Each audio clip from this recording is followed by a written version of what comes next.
morning, good afternoon, good evening. Thank you for joining us today.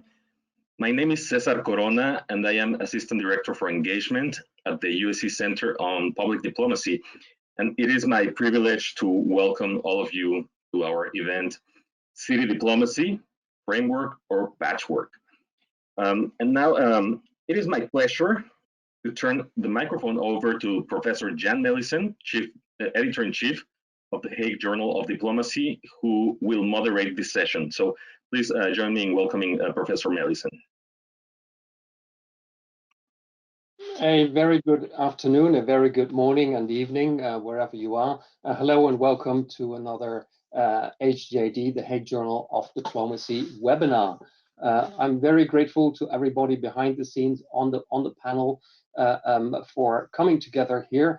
We are with people early in the morning in Los Angeles, later in the day in Washington, D.C., in The Hague as well, in Mannheim and in Berlin. And hopefully, thanks to the audience for joining us. We will offer you in only 75 minutes an inspiring discussion on city diplomacy, the role of cities in international relations. This is the first of a series of 4 seminars that we plan to do this year. And the occasion is, of course, as you know from the invitation, the launching of the forum that we have in the Hague Journal of Diplomacy with a range of essays on this topic. That forum, before I forget, I should say, is now available free of charge, so you can download all articles free of charge. In fact, we have 2 more articles by authors who are not represented today, 2 wonderful theoretical articles by Alexander Buhmann, who talks about joint attributions of cities and nation states as global actors, and also by Daniel Alejo, who writes about the role of diaspora in urban diplomacy. So I also really recommend you to consult, to read those 2 articles. The format that we have today is we have 4 short presentations.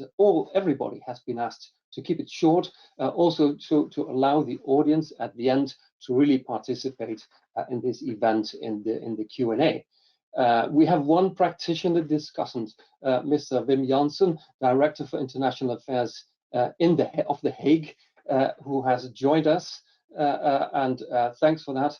And the Q&A will be moderated by Caitlin Reid, who's a 2nd-year student in the Advanced Masters of Science, International Relations and Diplomacy at Leiden University. So please, during the seminar, when you have questions, write them in the questions section, and we will make sure that questions will be asked to the panelists. It would really help if you include with your question to whom you address your questions. So the topic for today is cities in international relations.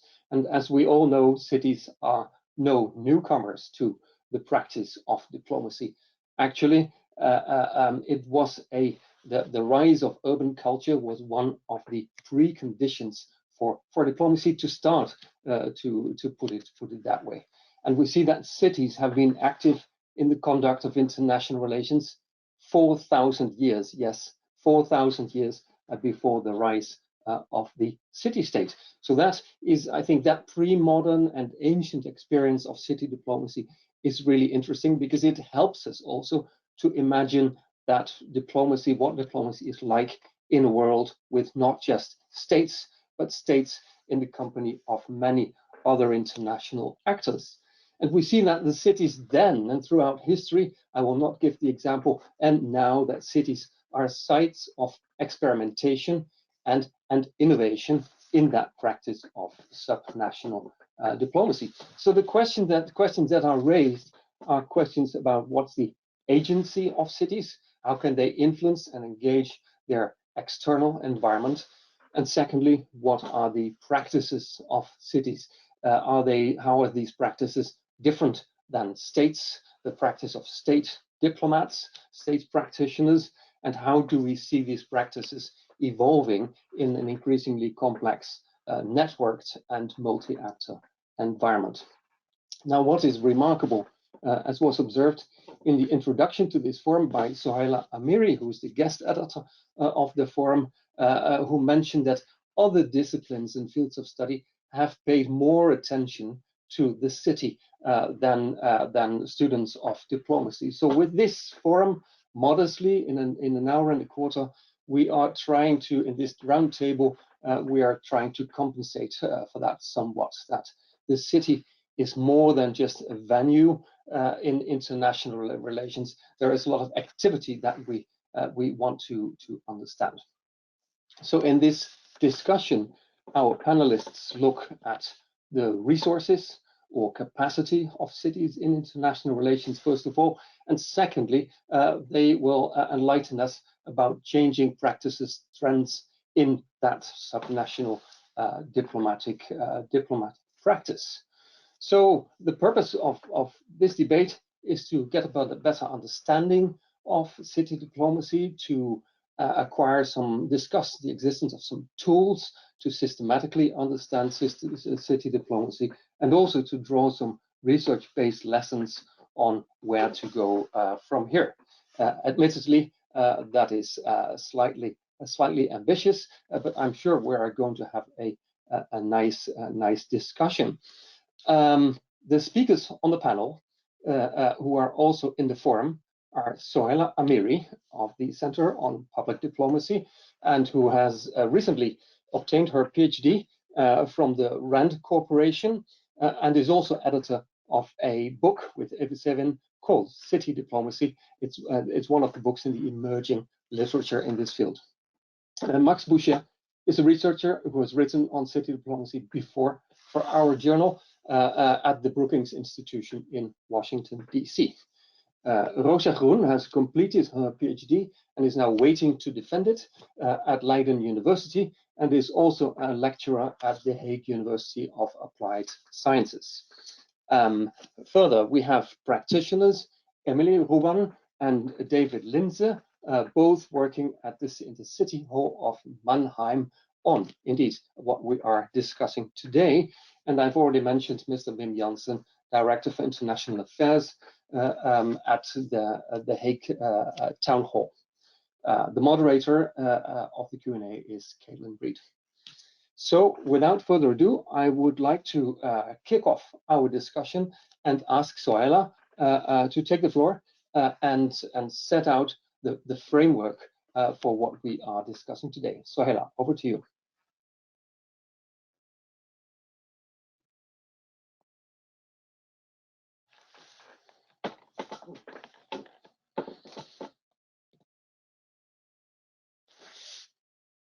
I don't hear you.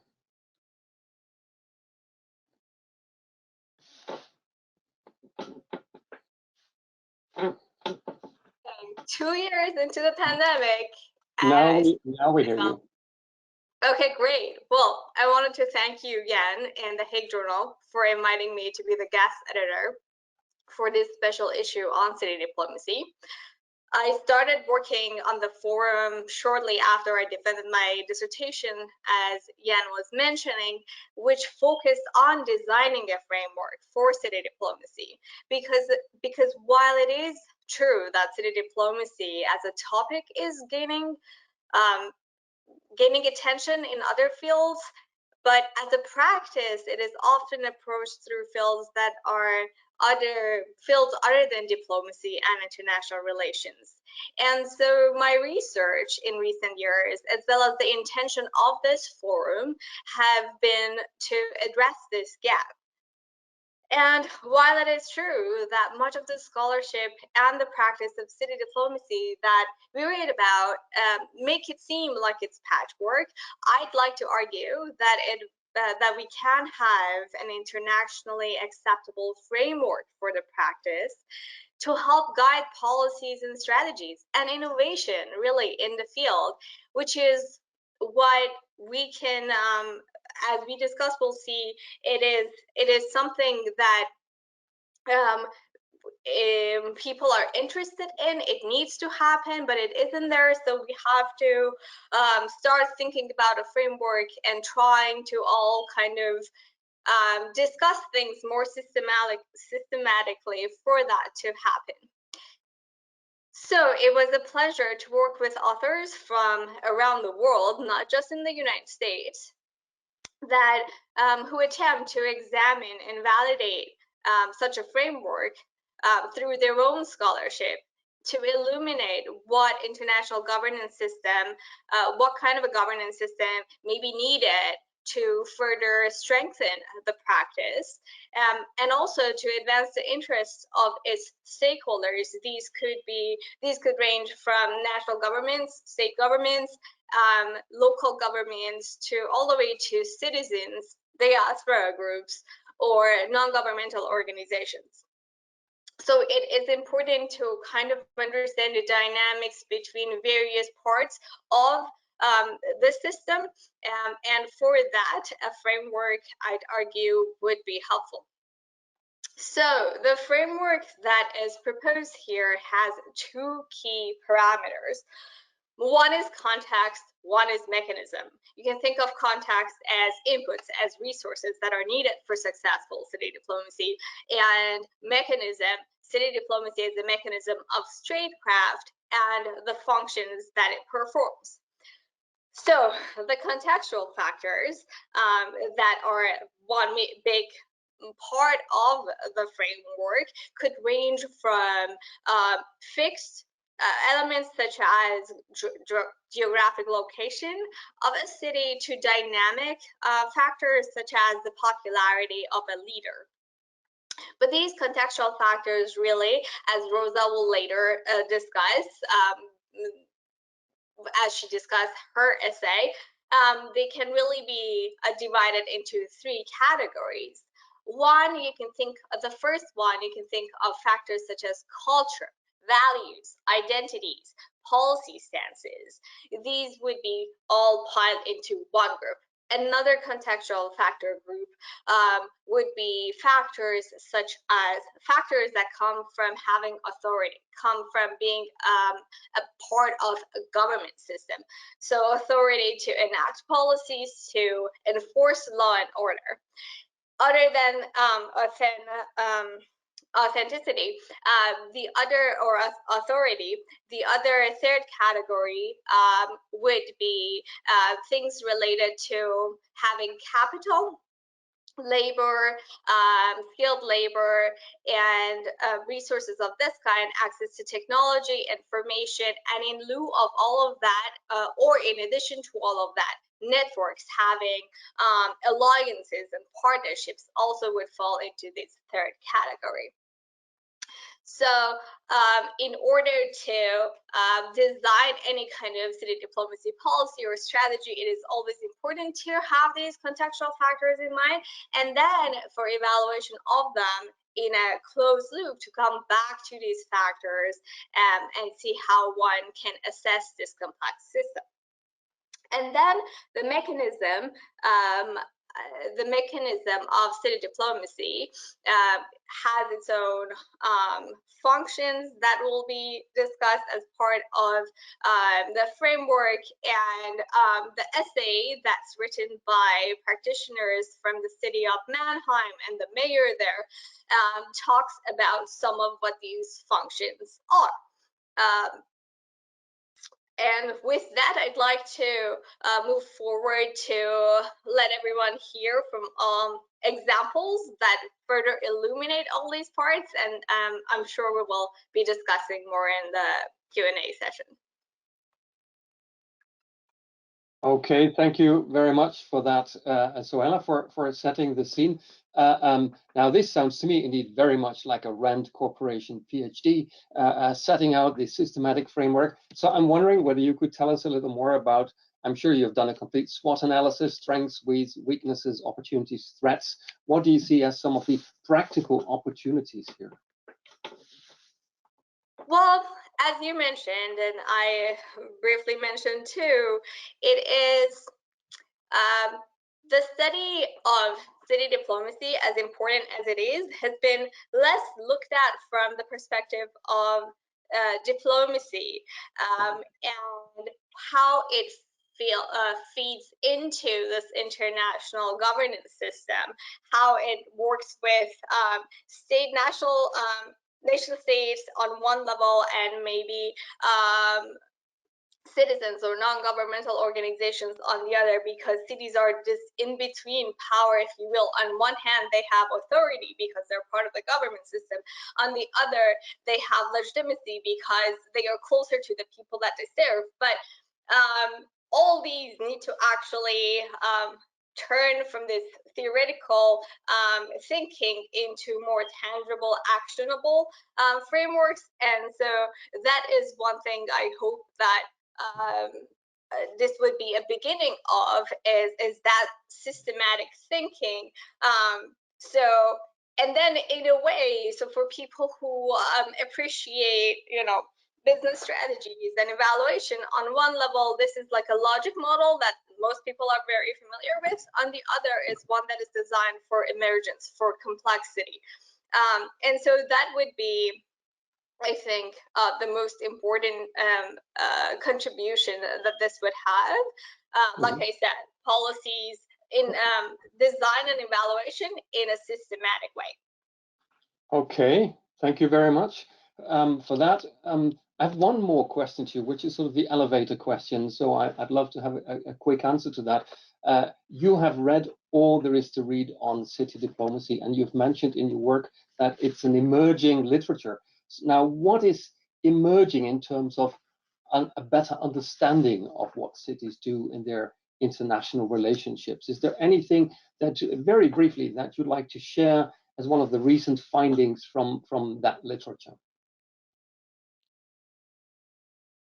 Let me make sure I understand you correctly. You're talking about how what maybe be findings about this practice in the literature in the field of diplomacy, or in general? In the literature on cities in international relations. I think that what is not surprising, but what you see a lot is this conversation about a tension between foreign policy setting. Do we have foreign policies? And one of the essays, actually, Antonio, who's not with us, talked about this. Can cities set foreign policies? Can they advance that? Do they have foreign policies of their own? Or is it set by the nation state? And what is the dynamic between the two? And so I think this has gotten rightfully a lot of attention, but I don't think necessarily an answer is necessarily agreed to internationally. And so that is, I think, an interesting area for debate. Thank you very much. So there is stuff to flesh out there, and that leads us actually to the second speaker right away, Max Boucher, who has contributed to the forum an article called "Strengthening Foreign Policy Through Subnational Diplomacy." So Max, please join us. I'm really looking forward to the presentation based on your findings in the Hague Journal of Diplomacy. Can you hear me? Absolutely. Excellent. Thank you, Jan. I am really thrilled to be joining this conversation. I hear that there might be students in the audience from USC or from Leiden University or from other institutions. And so my first message to you would be, whether you are studying urban planning or international relations, or just interested in studying and working in a field that is emerging and really transformative, city diplomacy is an exciting thing to explore, and there is still so much research to be done, and we need you to help shape that field. As Jan mentioned, city diplomacy is not a new phenomenon, and our colleagues from Mannheim, I think, will share some practical examples, but we do observe today an acceleration of these activities, a growing sophistication on how cities are engaging internationally, and maybe above all, an increased relevance for city diplomacy. And more than ever, we need cities, we need local leaders to engage on global agendas, to influence policy, to cooperate with their peers across borders on a wide range of global challenges, from economic development, the SDGs, climate, of course, but also democracy and migration. And the point that I want to make today and that I'm making in this article is that there is a gap between what cities are doing internationally and the awareness and recognition and support that they receive from their national government. And from our research at Brookings and a series of roundtables that we held with city leaders and with national diplomats, we found that national foreign policy actors tend to neglect and sometimes ignore the opportunities and challenges that are brought by city diplomacy. And as Mayor Kurtz puts it well in his article, the potential of city diplomacy remains unexplored by national governments.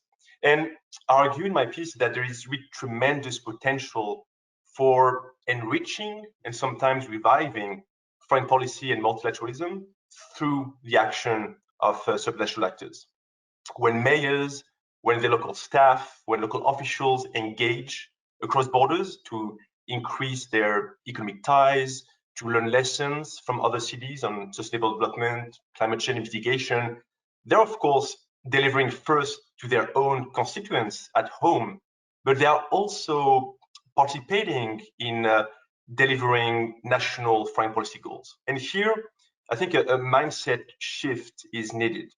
National governments need to better harness the creativity and the innovative power of cities to deliver on their own foreign and domestic goals. So we've talked to diplomats, we've talked to ministries of foreign affairs to try to articulate the value of city diplomacy for national governments.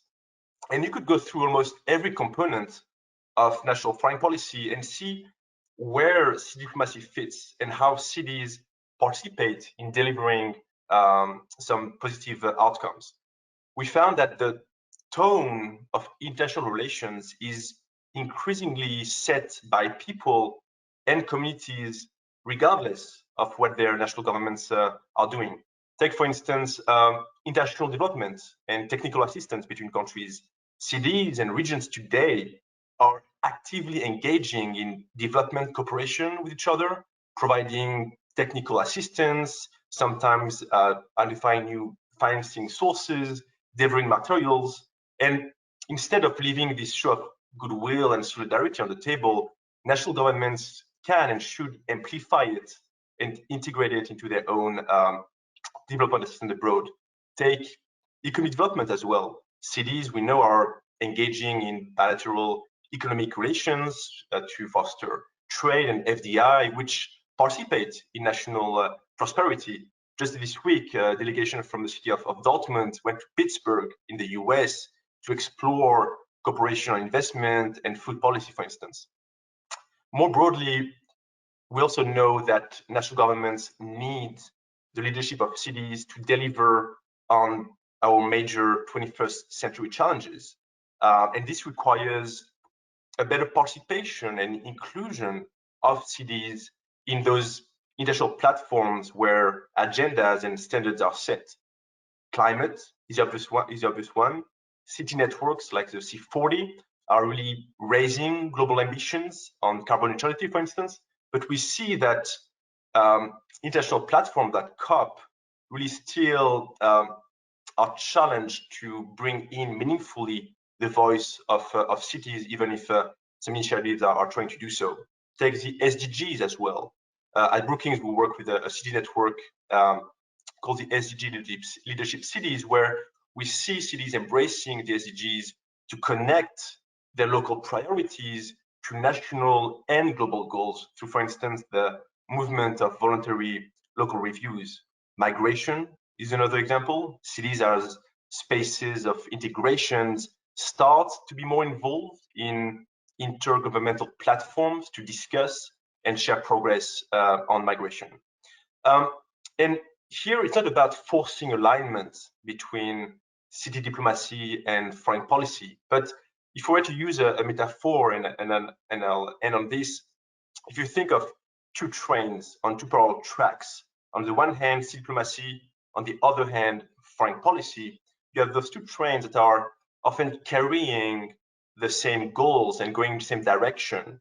And you can either leave those parallel tracks separate, or you can put the wagon together and enable them to go further. So to sum up, subnational diplomacy does not compete or undercut traditional diplomacy, but instead it can, I believe, extend it, and national governments should harness and leverage this power.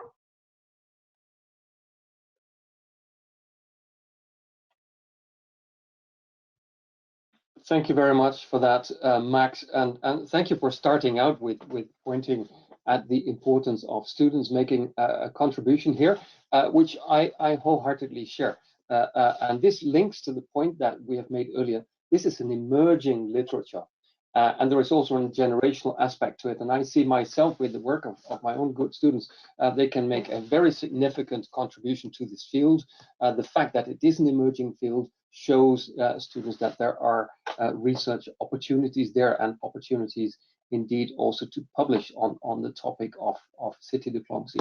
Now, you're referring to this very interesting dynamic between actors who may live in parallel tracks, move forward in parallel tracks, but increasingly who are finding one another and engaging. So I'm wondering, what should national governments do to follow up and tap into these city resources? And perhaps you could also give examples, keeping it brief, before we move on from your own country, which is, we recognize from your accent, France. There you go, Max.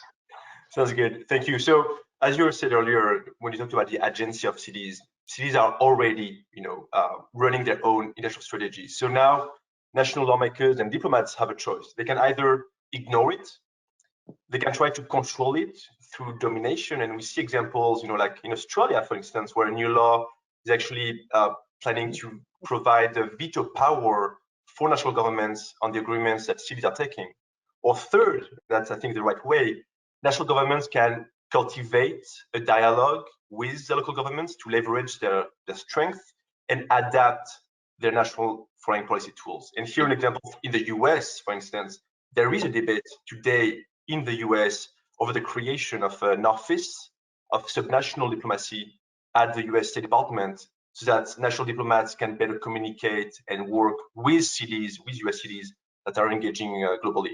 You mentioned France, not because only I'm French, but I think France has a really promising model for other countries. There is a bureau within the French Ministry of Foreign Affairs that really create that dialogue, also that cultivate that trust between the ministry and local governments to find ways of support, of alignment, for instance, on decentralized cooperation. And also that office basically maps out also the relation that French cities have internationally, because it's important to national governments to also understand the depth of bilateral relations between France and other countries that happen at the subnational level. And finally, this also leads to a critical point, which is supporting this engagement, providing expertise that is available at national level for city leaders that sometimes might not have the full understanding of the geopolitical realities, the threats, sometimes the cybersecurity threats, or the issue around innovation, protecting economic interest. And I think there as well, national governments has a role to play in supporting, in advising as well, city diplomacy. Thank you very much, Max, for explaining that very clearly. And I hope that we will get back to these issues in the Q&A of the fascinating relationship between the national government and cities and local actors. So from here, we move on, and we move from Washington, D.C. To The Hague, across the Atlantic, or to the Netherlands rather, because Rosa Groen is not in The Hague right now, I believe. And Rosa has done quite a lot of fascinating research on how cities manage to attract international organizations. Comparative research between 4 cities, The Hague, Copenhagen, Geneva, and there is a 4th one, Rosa, and that you will, I'm sure, you will tell me later. So we're really looking forward to hear about your findings from that research and the really multiple interviews that you have conducted in this field, from which you have learned a lot about the networking experiences of cities. There you go. Yes, good morning to you all in LA and in Washington, DC, and good morning to you in Mannheim, Berlin, and of course in The Hague. Thank you so much for inviting me. It has been a pleasure to write this essay in the City Diplomacy Forum of The Hague Journal of Diplomacy. To give a short introduction, I'm Rosa Groen. I'm working at The Hague University of Applied Sciences as a researcher for Professor of Applied Sciences Mendeltje van Keulen for the research group Changing Role of Europe, or European Impact Hub. And besides, I'm working as a lecturer for European Studies at the same Hague University of Applied Sciences, and I'm finishing at the moment my PhD. I'm, as Jan said, waiting to defend it at Leiden University at the Faculty of Governance and Global Affairs. I will very briefly explain what my PhD was about, and then quickly move on to two outcomes of the study that deal with city diplomacy. So my main question was, how do governance networks in cities attract international organizations? And I studied this question for, as Jan said, for 4 medium-sized cities: Geneva, The Hague, Vienna, and Copenhagen. And these cities work together with their host state to attract international organizations, of course, such as UN departments and intergovernmental organizations or big international NGOs. An example is the International Criminal Court, attracted to The Hague in 1998, 2001, or the Arms Trade Treaty Secretariat, attracted to Geneva in 2015. And of course, there's a lot of competition always. So before I turn to my question and the outcomes of my research, I will talk to you a little bit about the process of attracting an international organization, because this is a process that it's not complicated, but it's very distinct. An international organization will first announce a request for proposals for a location. So either an international organization wants to move or wants to set up a new office. Then the second step is that host countries that know about the IO, or the international organization that is looking for a location, will first organize a tender in the country and make sure that a city is selected to join the tender to attract the international organization. So this is a moment that a city needs to be aware that this organization is actually looking for a location, right? And then the third step is to make a bid book. So that is make the city very attractive and organize all the requirements for that specific organization. For example, to answer questions about the premises and the privileges and immunity for employees. The fourth step then is the actual lobby to attract international organizations or work on diplomatic relations. And this is done in a small team with only 6 to 8 people in the network, who are usually from the municipality, the Ministry of Foreign Affairs, specialists, but also the building agencies and the protocol department of the Foreign Ministry. In each of the cities, I selected a failed case and a successful case in order to compare and see when a city is successful, or a governance network really is successful in attracting the international organization. As Jan said, I interviewed a lot of people, 150, so around 35 per city, of both the policy making side as the international employee side. So a lot of people from the foreign affairs ministries, but also from the city and other actors.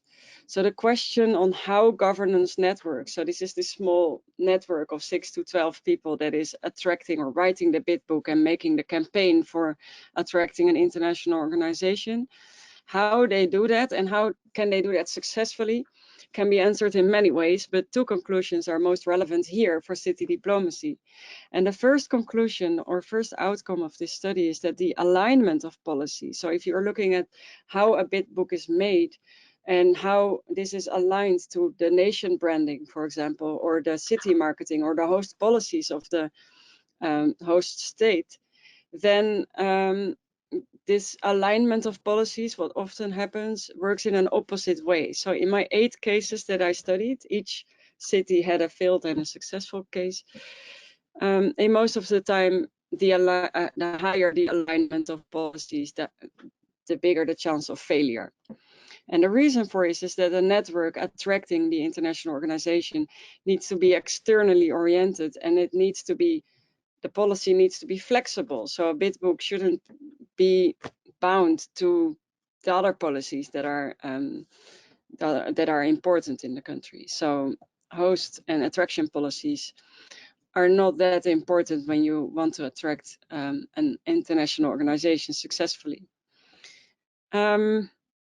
So this governance network, this very small network, needs to be externally oriented and focused on the needs of the specific IO or international organization that it wants to attract. And the second conclusion or outcome is that the governance network doing the campaign to attract the international organization needs to be diverse. It needs to be, specialists need to be included. So the higher the diversity of this team, the higher the chance to attract an IO successfully. This means that the relevant NGOs needs to be consulted, and the international employees, and the targeted international organization, if possible, and ambassadors abroad, and other relevant actors as well. Besides, it's worthwhile to have not to have one actor in the middle of this network, but several people that are at the center of this network. So they need to be responsible with more than only one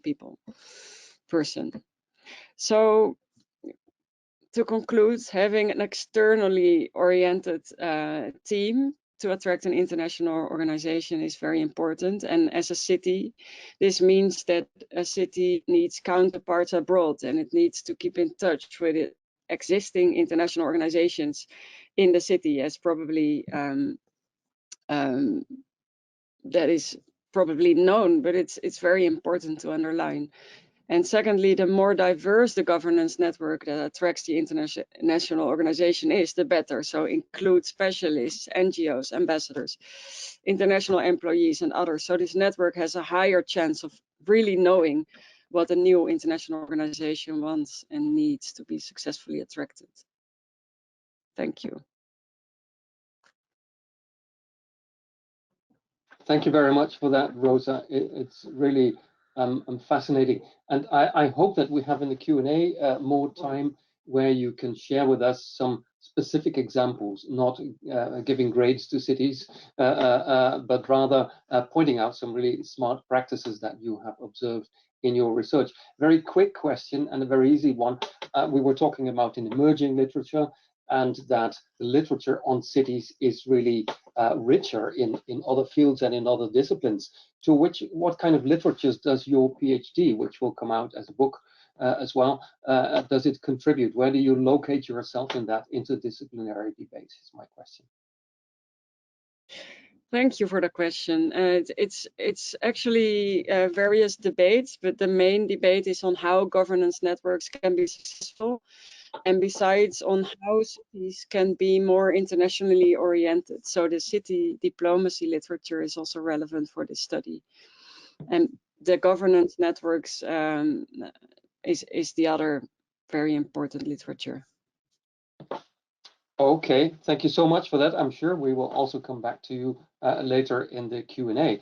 And with that, we move on to our next 2 speakers, Emily Ruban and David Linze, both from the city of Mannheim. And there is one contribution in the forum, in the Hague Journal of Diplomacy, which is called a government system that supports city diplomacy. Now, actually, these 2 speakers have supported Mayor Kurz in writing that article. And from our preparatory conversations, which I really enjoyed, it's wonderful to turn to actual practice and to how practitioners experience this field. So both of you, I really look forward to your presentation. You have the floor in the order in which you prefer. Alrighty, I think we agreed that I would start. First of all, thanks for having both of us. Really great to be here, and I've been taking notes, certainly learning a lot from our experts today. So we thought that we could start by talking a little bit about what our city diplomacy really looks like in practice. And kind of one of the most central things that we're working on is city networks. This is really a central pillar of our work in Mannheim. And I think that you can think about this work in kind of two strands that are very much so interconnected. And so the one is, how do we deal with intractable, big global problems together? And we see this in Mannheim, for example, in our engagement with ICLE, which is a city network that really focuses on sustainability. But also if you look at urban security. We are also active with the European Forum on Urban Security. And so we work together with these networks in order to try and align our work, in order to try and work together to make sure that, a city like Mannheim, which is maybe relatively small, can really have a big impact. And then the other kind of strand of our work is on governance. And this is a really important part of our work and a really important topic for Mayor Kurz, which is why I think he made such a point of bringing this up in his essay. And for us, most of our work on governance is actually focused on the Global Parliament of Mayors and our involvement in that organization. And this is a little bit different than the other networks that I just mentioned, in that it's actually an organization of mayors and not cities. And it's also run by mayors. And those mayors are very much so united in kind of a vision for what the world should look like. And so not necessarily a world in which national governments run international institutions and make all the decisions, but a world in which there's real multi-level governance, and cities are engaged at all levels of kind of policy making, and that they're engaged from the very beginning, not just implementers of policy. And so through the Global Parliament of Mayors, Mayor Kurz has been really active in kind of pushing for this vision. He's actually the chair of the organization right now, but has been with the organization since its start in 2016. And of course, it's a really fascinating organization because the mayors are very united in their vision, but also an incredibly diverse group. And so half of the members are from the Global South, mayors from all over the world. And we find that that leads to extremely rich conversations and really kind of exciting prospects kind of for actually turning that vision into reality, hopefully one day. And maybe I'll give one example of what the work of the GPM actually looks like. And that is a project that we're working on right now called the U7 or Urban 7. And this is kind of an opportunity that mayors are trying to take to really offer the voice of cities to the G7 format. So not just trying to influence the communique after the head of state meeting, but really think about how can cities be involved in this process from the beginning, and really influence this process. And so we're working together. It's the GPM, ICLE, the Association of German Cities, and the City of Mannheim. We've been working together on putting together a very exciting program. So I hope you join us on May 3rd.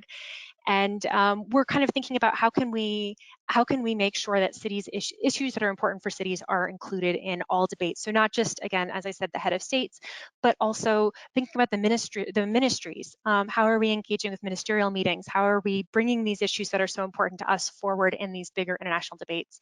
And I think that this really comes from a fundamental belief that Mayor Kurz, and I think many of the mayors that we engage with hold, which is that they can't wait for an invitation to participate in some dialogue. They have to create spaces in order to push forward for better policy in the end. And so that's really what they're doing here with this Urban 7 format. And I think David will be able to talk a little bit more about some more concrete measures that we're working on here in Mannheim, but that's certainly, I think, a key element of the city diplomacy work that we're doing here. So I'll pass things over to you now. Yeah, thank you, Emily and Jan. And I have to say that I'm also very pleased to participate in this important event. I'm also a political scientist myself, and I have about 20 years of professional experience in international politics. I have been able to work with EU institutions, have represented associations of local authorities on the EU level, and now I'm working for several years, let's say in a medium-sized German city. Given the short time available, I would like to only focus on 2 points. the potential of city diplomacy, which is also the main topic of the article of Mayor Kutz. And the second, I also would like to give an answer on the question of today's meeting: is city diplomacy more a framework or more a patchwork? On the first point, my thesis would be that cities can act boldly, impactful, and strategically in international politics. And I'd like to share only one example. Just 2 days ago, the City Council of the city of Mannheim held an extraordinary session on Ukraine. The session began with a live video statement from the mayor of the Ukrainian city of Chernivtsi. The city has about 260,000 residents and is currently home of 50,000 internally displaced people. On our council's agenda were 3 resolutions: a political resolution on Russia's attack on Ukraine, a resolution to establish a formal twinning agreement with the city of Chernivtsi, and the authorization of a financial envelope to support our twin cities in Ukraine, Poland, and Moldova directly with up to 1 million euros. I have to say that all decisions passed unanimously, and this was, and because of that, we could really send a strong political message of solidarity, but also strengthen international relations and realize concrete development measures. And this was made possible by the fact that the City Council has been repeatedly involved in the issue of city diplomacy in the past, and the decisions were therefore not made in a vacuum, but were based really on a strategic foundation. On the second point, the question of today's event, I think it is very well chosen, and I would answer it maybe slightly different than Soelia. I think city diplomacy is still rather patchwork than a framework. Of course, many cities are active in the field of city diplomacy, but to my understanding, not always on a consolidated theoretical framework. In my opinion, we need 2 things that go hand in hand. We need a professionalization in local administrations when it comes to city diplomacy, and we need more academic research on city diplomacy. A lot of research focused in the past on mayors. We just have to look at the work of Benjamin Barber, which we appreciate all very much. And yes, mayors are important leaders, just as Emily pointed out, just like presidents. But even a president depends on a professionally run state department if he or she wants to make international policy effectively. Last week, for example, I met the mayor of Windhoek, Namibia. She's serving a term of only 1 year. So we should look at local authorities as organizations, as actors in international politics. And as I said, we need more exchange between science and practice. And I would like to conclude by mentioning briefly 3 points. Number 1, I think we need curricula, master's degrees, something like that for city diplomacy experts. We really need to define what qualifications these colleagues need to be effective. Number 2, I think we need to think in terms of organizations and administrations. For example, we need to define what are the goals we want to achieve through city diplomacy. How do we define output and impact indicators? What is the added value, the benefit of city diplomacy? And number 3, we have to find answers to crucial questions. Some of them has been pointed out very precisely by Max Boucher. For example, how do we shape the relationship of international, national, and local diplomacy? Currently, from my point of view, we have a great dependence on the goodwill of the national level. The more intensively cities engage in city diplomacy, the greater the demand from nation states to guide and steer these processes will be.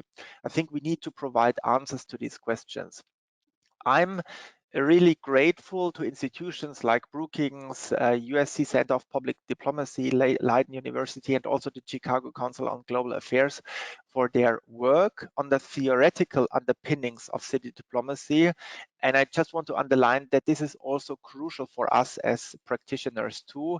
And I will leave it with that. And really, I'm looking forward to more exchange like today, and hope to read a lot of many good master and PhD theses on these topics in the future. Thank you very much.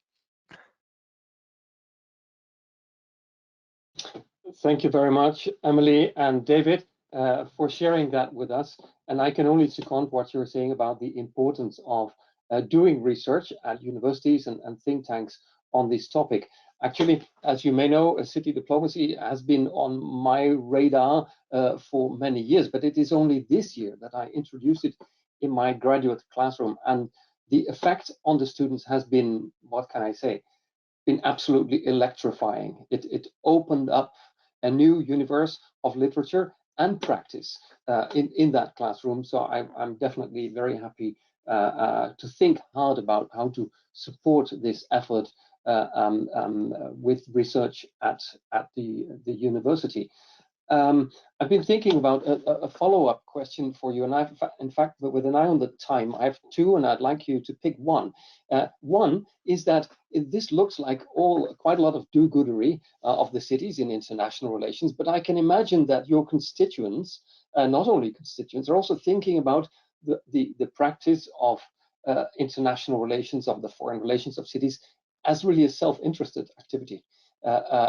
So perhaps you could shed your light either now or in the Q&A on some self-interested city diplomacy. And secondly, I'm really glad, David, that you raised the issue of the war in Ukraine and Europe, which has been and is on all of our minds so much these days. And the cities are front and center in that discussion. So I'm also wondering, what are prospects for city-to-city collaboration after the Russian destruction of Ukrainian cities comes to a halt? So please take your pick and keep it brief so that we can move on. Well, Emily, if you allow, I just want to be very, very brief on the question of the war, because that's really very important to everybody in any place. So I think what we could witness is a tremendous wave of solidarity on all levels. And it was said before that the cities are somehow in between government and the citizens. The experience I personally made, and I have to say our team, and Emily knows that, is really working 24/7 at the moment in this field, is there is this huge wave of solidarity between the mayors themselves. So they are very much connected with each other. So for example, when we witnessed this hostility against Ukrainian mayors, they immediately connected with each other. They did political statements, but it was not only political statements, it was concrete support. 2 weeks ago, and I don't want to talk only about the city of Mannheim, the German city of Leipzig decided to give from the local municipal budget 3 million euros in order to support their partner city Kiev. And this is really tremendous. But I have to say, and I will conclude with that, and I really want to underline what Max Boucher was saying. We really tried, and I personally, I wrote dozens of emails. We really tried to connect with the European, with the national level, and we told them, look, we are the city of Mannheim. We are connected to a Ukrainian city. You have now started the EU emergency mechanism. Please help us in logistics, for example. They were not able, and I really don't say this easily, they were not able to coordinate, to support what cities are doing. So there is really room for improvement, and there is huge potential, and we could even accelerate, increase this potential if in crisis like this, we could better work together with the different political levels. Thank you very much for that, David. It's the huge cliche to say never waste a good crisis, but of course, during the crisis, we see so many good things and also work that needs to be done that becomes so much more visible than in calmer times. So from here, I would like to move on before we go to the Q&A to our next practitioner, Mr. Wim Janssen, Director for International Affairs of The Hague, to share with us a reflection, not necessarily commenting on all of these presentations, a practitioner's reflection on what we are discussing here today. So Wim, I'm handing over to you. Would really be very happy to listen to your contribution now.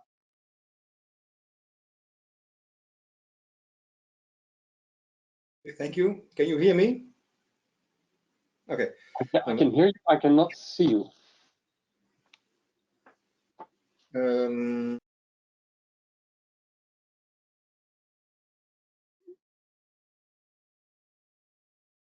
Does this work? And now we can see you as well. That's great, Wim. Yes. I'm always struggling with technology.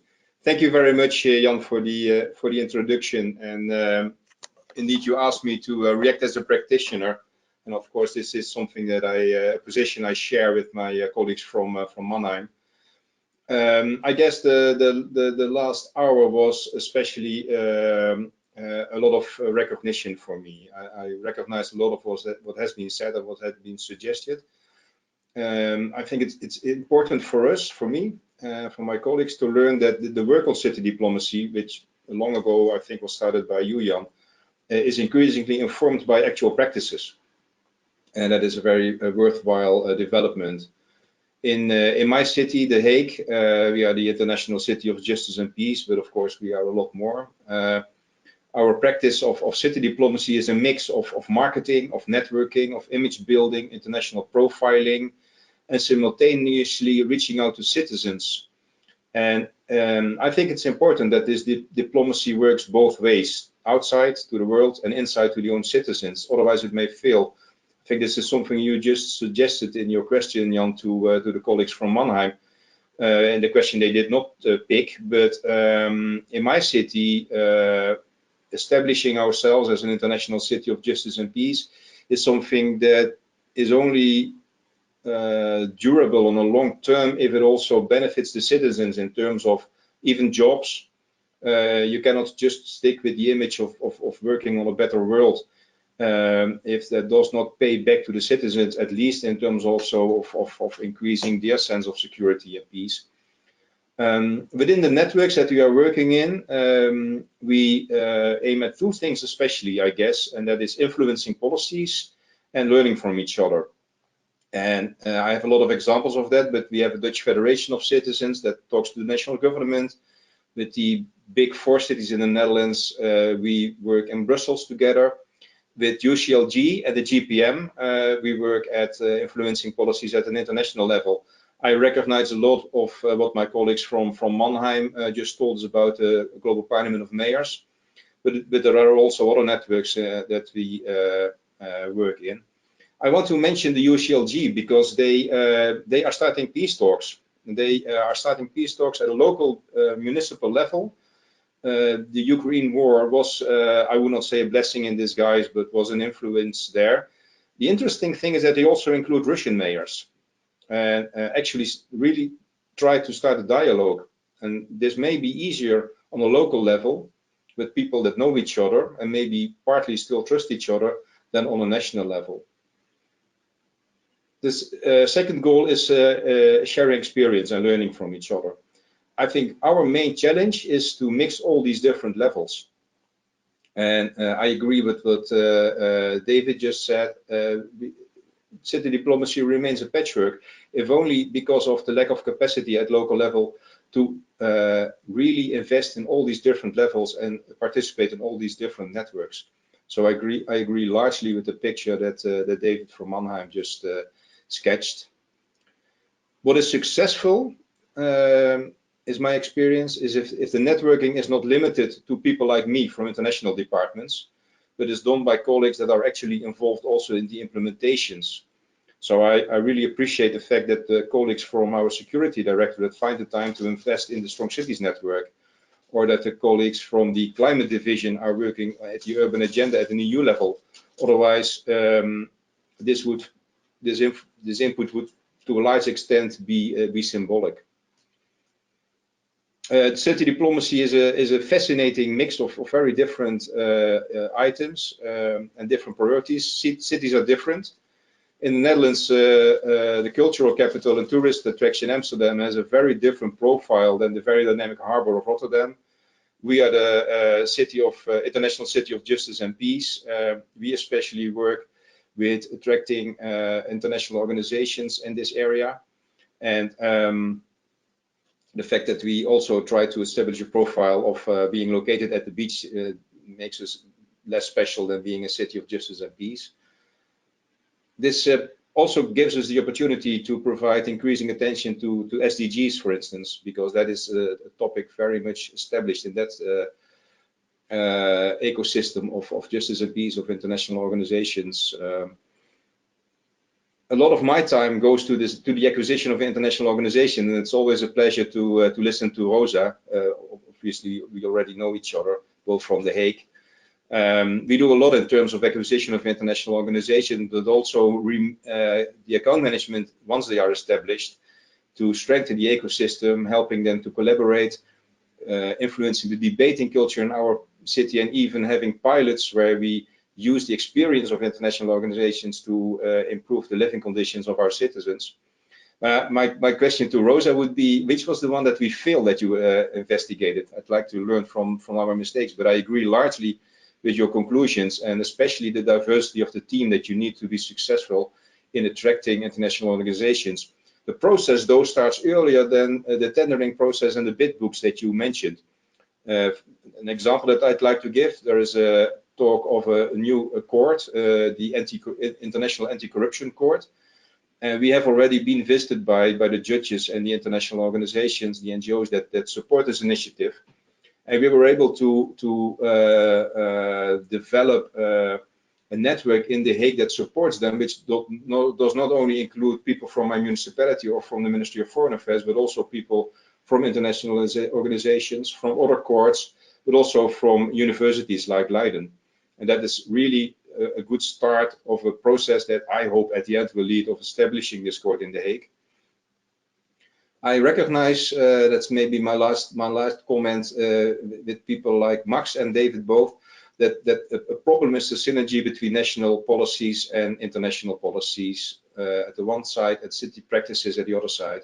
Resources in the Netherlands for cities are diminishing, a worry I share with Sohela. We get a lot of new tasks, and at the end, international work, but especially also city diplomacy, is a topic that it's relatively hard to find budgets for, as long as other tasks that you have to perform for your citizens in terms of safety, education, social affairs are increasingly using up all the budgets available. But the lack of recognition from government that Max mentioned is something that I recognize very well. We do, however, work together with ministries a lot, but it's always ad hoc. So if we start investing in programs on artificial intelligence, it's not so hard to engage ministries like Foreign Affairs or Justice in the Netherlands, but it's one-off and it's not something that's systematic. That was my comment. And I'm really happy to have been listening to people developing theories on this issue, being influenced by practices and helping us along. I do think that innovation in this area is very important and something that we lack. For this, thank you very much for this, Wim. Very enlightening, and indeed also your concluding comments that a lot of that, the synergies that are so important between the local and the national level, that a lot of that is still ad hoc. That sounds very much like work that there is to do there. That city diplomacy is a fascinating mix, is surely what we have learned from all of these presentations. And of course, also that the cities themselves are incredibly diverse. Just look at the people who are involved in this seminar in a global city like Los Angeles, via Washington, D.C. to The Hague, Mannheim, between the two bigger cities in Germany, Frankfurt and Stuttgart, and over to Berlin, where Caitlin is. A rich variety of cities, a rich variety of practice. So I would like to move on then with an eye on the clock to our Q&A, where we can involve the people in the audience here, about 130 people have registered for this seminar, and this may also be an opportunity for the panelists to pick up some of the questions that are still there from the earlier discussion. So Caitlin, I'm really happy to hand over to you right now. Yes, thanks so much. And of course, thank you to our panel for the insights they've provided for us so far. So now turning to the questions that have been submitted by the audience, of which we have quite a few. So we'll see how many we can get through in the time. But our first question has been posed to Max Boucher, and this has been posed by Banu Agdenisli, who asks, what if there's a tension between the national government and the leadership of a city? So for example, Istanbul is the example that Banu gives, where the leadership is of the opposition party, more socialist, capitalist leaning, with vibrant use of English on social media. But in such a case, how can the city leverage and use power, and how did we deal with the clash there? Thank you. I'll keep it very short, and I think our colleagues from Mannheim actually might also have very good insight in this. This is a great question because obviously it happens a lot, very often.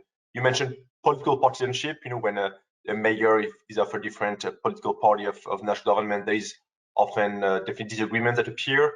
At a more fundamental level, you mentioned Istanbul, and like the mayor Imamoglu being from a very different stance over like liberal values, for instance, than national government. Think about the Pact of Free Cities as well. You know, in the Visegrad countries where mayors have really taken a very strong stance in direct opposition to the stance of their national governments over, for instance, the European Union. So this is indeed a very difficult problem. I think first, cities should not have a state denial approach. I mean, their mandate is still limited within the sovereignty of their country, and there is here still a kind of a gray line that is being drawn, you know, by the practice of cities engaging in new topics. But there are also more extreme cases where sometimes, and it happens in the global south, for instance, where actually the position of the mayor is sometimes under threat, you know, sometimes physical threat from national governments, and we've seen in the case, for instance, of the mayor of Freetown, for instance.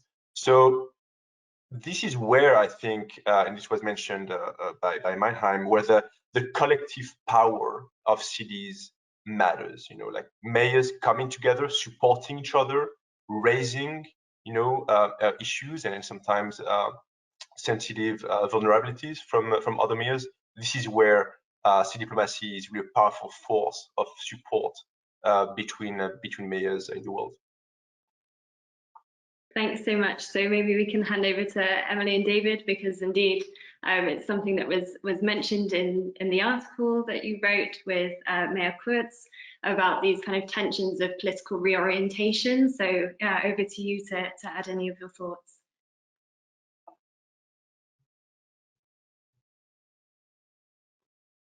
Yeah, I think actually, as Max mentioned, the Pact of Free Cities is a fantastic example of how cities are organizing. And the Pact of Free Cities isn't just about, I think, trying to push for democratic values, sometimes, you know, in tension with national governments, but also I think that the Pact and the Visegrad 4 capital cities, they're also focusing on how they can get funding for programs that are important to them. And I think that that is in some ways more important than just kind of standing together in terms of values, but thinking really about how can they move forward with their own agendas without the support of the national government. So very good point, Max, about them. Yeah, maybe I can add one thought. I think what is a crucial question is the question of, do we have something like local self-government in countries?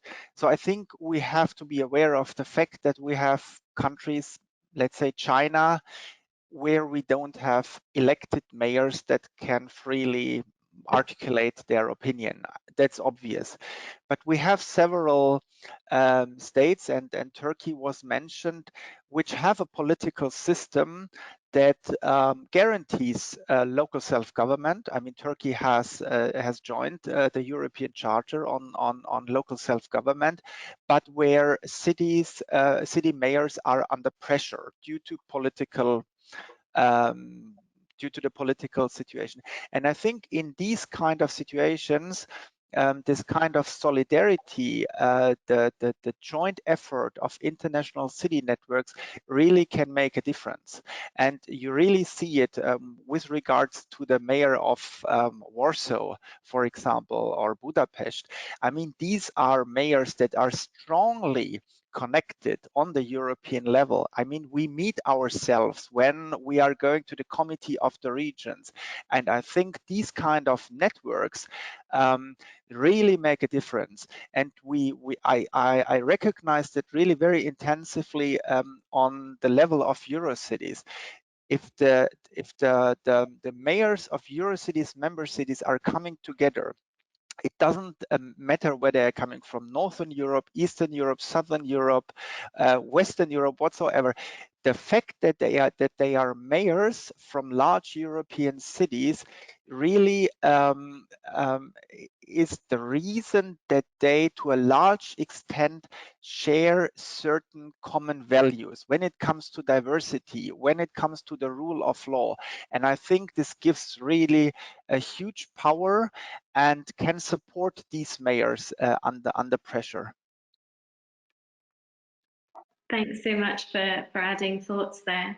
So we're tight on time, but I'm keen to get another question in. And we have one from Anna Popka here, Popkova, sorry, and she asks about authenticity, really, and how state diplomacy is not always perceived by national publics or foreign publics as authentic. So this is a question kind of posed to the panel, and whoever would like to jump in. There isn't a particular person tied to this. So states have agendas tied to their foreign policy goals. So what is the role and place of authenticity, or at least perceived authenticity, as key to relationship building in city diplomacy? Is there anyone who'd like to jump in on that one?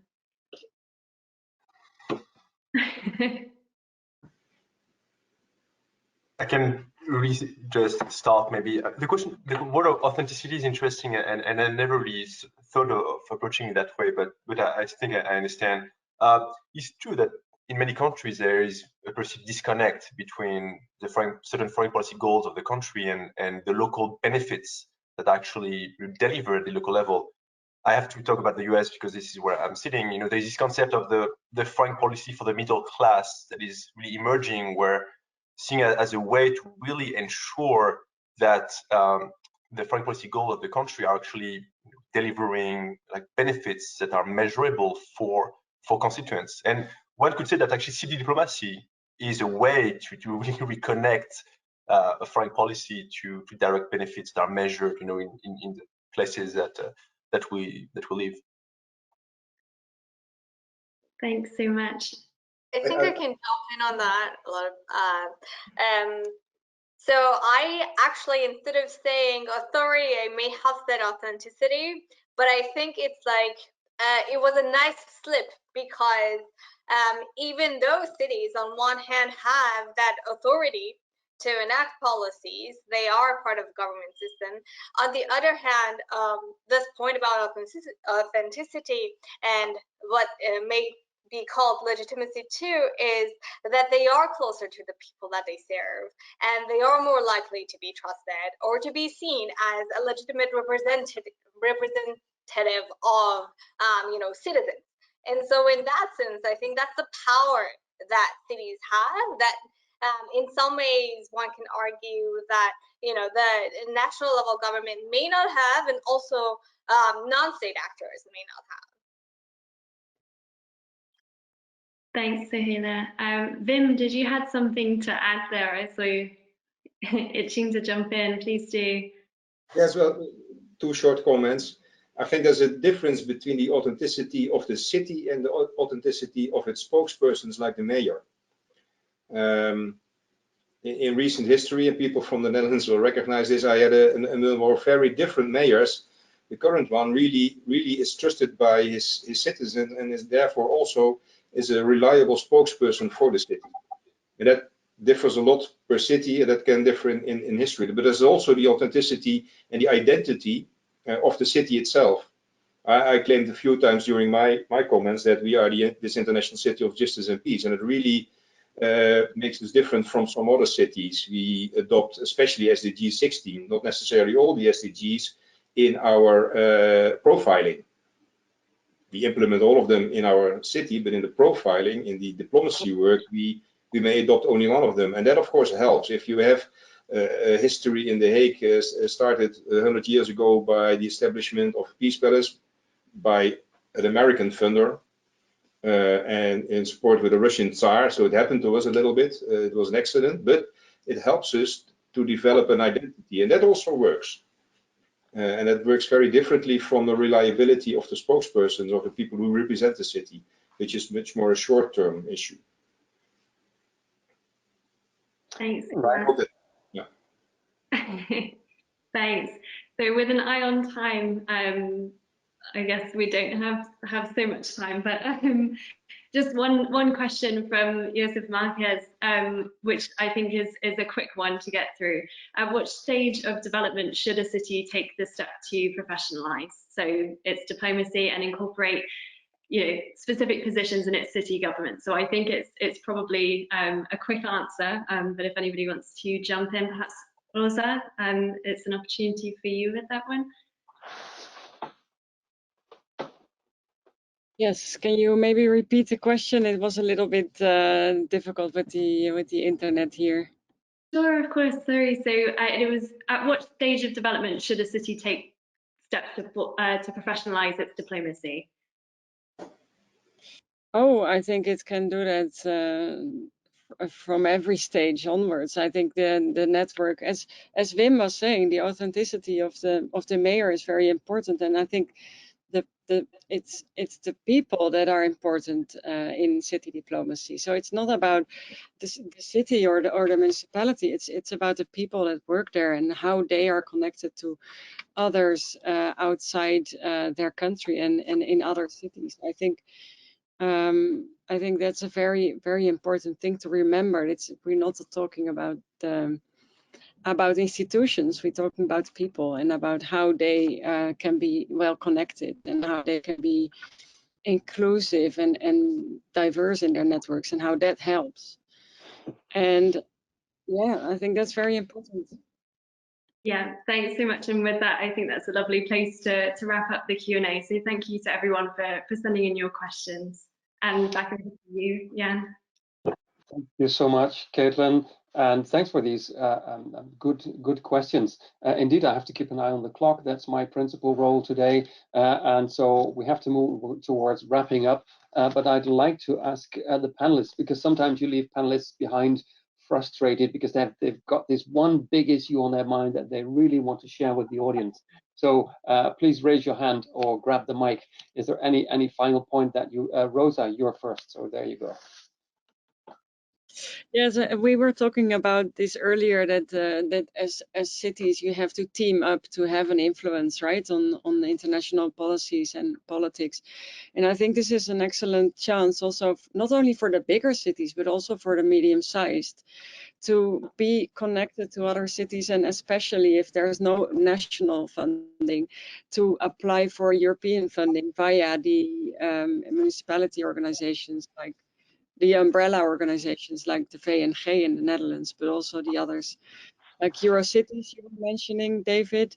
But there's also Euro towns for the small to medium-sized cities. And I think if the policies can be influenced from the bottom up, that is very important. And if you have to to bypass the national government, that is possible. So I would really like to see that movement of bottom-up approach. Okay, thank you very much for this, Rosa. It is, of course, impossible to summarize all of this with good conclusions, but I'd nevertheless like to make 3 brief points by means of a provisional conclusion of what's been said here. And I think one thing that I could emphasize is that city diplomacy is too important to be left to the cities, and that actually also the other actors have a great stake in leveraging that capacity of cities. And what came in very nicely through the comments of various people on the panel, and also the question by Anna Popkova, who is from West Michigan University, to look at the citizens, to not to make the connection to other established international actors, but what can cities do for the citizens in their external projection. So that link, I think, and that also harks back to the question that Anna raised about authenticity. The second point is then perhaps that, if I may be a little provocative, that cities should not repeat the mistake that some state actors have made of being too self-centered. And that is also what I get in part from the research from Rosa, who emphasized that cities should really invest in knowing their external environment and empathizing with that external environment, and what are the sort of the needs and drivers from other actors that they collaborate with in a networked setting. Finally, and that goes a bit back to Sohaila's framework, structured analysis of city diplomacy matters. It's more than just practice and opinions. We can theorize about city diplomacy. It's important to develop analytical and theoretical tools to get the concept very clear of what we are talking about, and indeed to have research-based discussions about city diplomacy. And various people have commented on the contributions that can be made and are being made by the next generation, by Generation Z right now. And I know these are authentic, using that word again, these are authentic comments.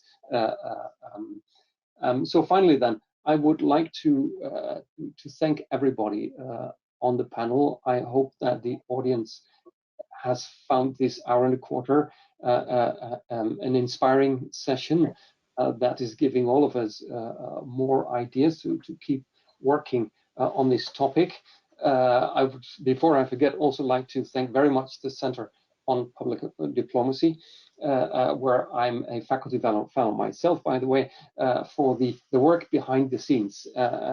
Thanks to Valeria, thanks to Cesar for doing a very good job, and get all these people from the different cities on two sides of the Atlantic and in totally different time zones, early morning in Pacific time and almost time for dinner here in Europe, to get us together. So the articles are free online for a week for those who do not subscribe are not affiliated with institutions that subscribe to the Hague Journal of Diplomacy. Penultimate point, our next seminar, the Hague Journal of Diplomacy seminar, is on the 10th of May, where we discuss the challenges and future of foreign ministries. Nothing less. So that is on the 10th of May, and for those of us who follow us in the social media, will find out more about that next seminar in collaboration with the Institut d'Études Politiques at Sciences Po in Paris. So with that, I would like to, I hope you join me in a round of applause for yourselves, and indeed also thank the audience. Thank you so much for joining us all here.